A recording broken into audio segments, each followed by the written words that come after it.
ರಾಜಣ್ಣ ಸಹಕಾರ ಕ್ಷೇತ್ರಕ್ಕೆ ನೀವು ಲಾಯಕ್ಕಿಲ್ಲ, ರಾಜೀನಾಮೆ ನೀಡಿ ಜೆಸಿಎಂ ಆಗ್ರಹ.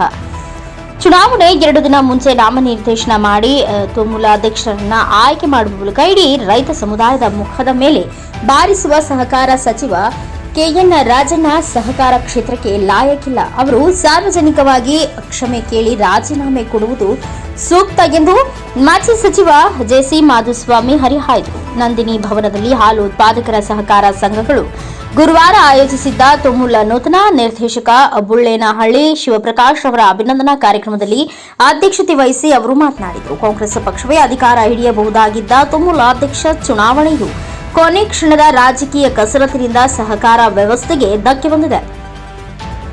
ಇಂತಹ ಸಚಿವರಿಂದ ಸಹಕಾರಿ ಕ್ಷೇತ್ರ ಪ್ರಗತಿ ಸಾಧಿಸಲು ಸಾಧ್ಯವಿಲ್ಲ. ಕಾಂಗ್ರೆಸ್ ಸರ್ಕಾರದಿಂದ ಸಹಕಾರ ಕ್ಷೇತ್ರವನ್ನ ಉಳಿಸುವ ಕೆಲಸವಾಗುತ್ತಿಲ್ಲ ಎಂದು ಕಿಡಿಕಾರಿದರು. Dhananjay, NKS TV4 news, Chiknayakanahalli.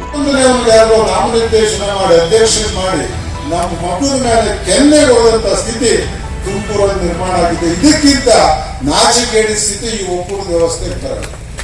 ನಾಚಿಕೇಡಿ ಸ್ಥಿತಿ. ಅವ್ರಿಗೇನಾದ್ರು ಸಹಕಾರ ಮಂತ್ರಿ ಅಂತ ಹೇಳ್ತಾರೆ, ಯೋಗ್ಯತೆ ಇದ್ರೆ ಬಂದ್ಬಿಟ್ಟು ಸಾರ್ವಜನಿಕವಾಗಿ ಕ್ಷಮೆ ಕೇಳಬೇಕು.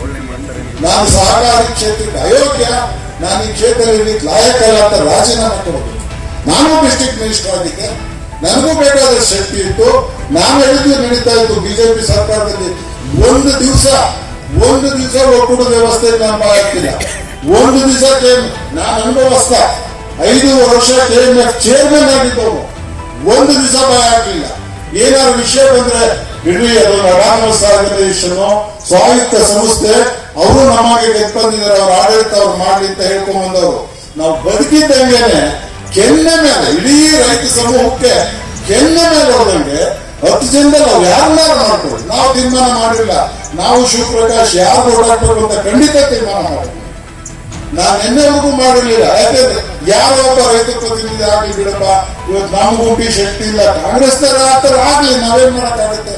ನಾವು ಸೋತಿದ್ದೀವಿ ಅಂದಾಗ ಅಂದ್ರೆ ಯಾರನ್ನೂ ಇದ್ದಾವೆ ಗೆದ್ಕೊಂಡು 10 ಜನನೂ ಆಚೆ ಇಟ್ಟು 2 ದಿವಸ ಚುನಾವಣೆ ಇದೆ ಅನ್ನುವಾಗ ನಾಮನಿರ್ದೇಶನ ಮಾಡಿ ಒಕ್ಕೂಟಕ್ಕೆ ಅಧ್ಯಕ್ಷ ಮಾಡ್ತಾರೆ ಅಂದ್ರೆ ಇಡೀ ಕಸರತ್ತೆಲ್ಲ ನಾವು ಮಾಡ್ಬೇಕಾಗಿತ್ತ?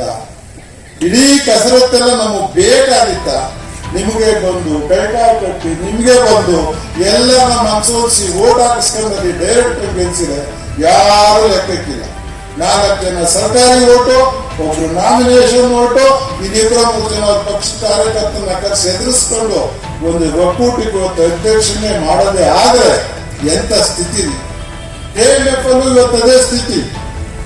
ನಾಮಿನೇಷನ್ ತಗೊಂಡ ಅಧ್ಯಕ್ಷನ್ ಮಾಡೋದು, ಮುಚ್ಚಿಬಿಡ್ಲಿ KMF ನ, ಮುಚ್ಚಿಬಿಡ್ಲಿ. ಈ ಬೋರ್ಡ್ನೆಲ್ಲ ಲಿಕ್ವಿಡೇಟ್ ಮಾಡಿಬಿಟ್ಟು ಎಲ್ಲದಕ್ಕೂ ಆಡಳಿತ ಅಧಿಕಾರಿಗಳನ್ನ ಹಾಕೊಂಡು ಆಫೀಸರ್ಗಳು ಹಾಕೊಂಡು ಹಾಲು ತಗೊಂಡೋಗ್ಲಿಕ್ಕೆ ಕೊಡ್ಲಿ, ನಗಳಿ ಧಾರಣೆ ಕೊಡ್ತೀವಿ ಅಂತ ಕೊಡೋದಿಲ್ಲ, ಹೋಗ್ರು ಅಂತ ಹೇಳ್ತೀವಿ. ಆಗೋದಿಲ್ಲ, ಹೋಗಿ ನಮ್ಗೆ ಹಾಲು ಕೊಡೋಣ ಅಂತ ಹೇಳೋಣ. ಒಂದ್ ದಿವಸ ಆ ದಿವಸ ಒಂದ್ ದಿವಸ ಬರುತ್ತೆ. ನಾವೆಲ್ಲ ಒಂದಾಗಿ ನಾವು ಡೈರಿಗೆ ಹಾಲು ಕೊಡಂದ್ರಿ, ನಮ್ಗೆ ಇಷ್ಟು ದುಡ್ಡು ಕೊಡ್ತೀವಿ ಅಂತ ಹೇಳ್ಬೇಕಾಗುತ್ತೆ. ಯಾಕೆಂದ್ರೆ ಹಾಲಿಗೂ ನೀರಿಗೂ ವ್ಯತ್ಯಾಸ ಏನಿಲ್ಲ. ಈಗ ಯಾರು ನೀರು ಮಿಕ್ಸ್ ಮಾಡಕ್ಕಾಗಲ್ಲ, ಬಾಟ್ಲ ನೀರನ್ನ, ಆನೆ ಅದಕ್ಕಿಂತ ಚೀಪ್.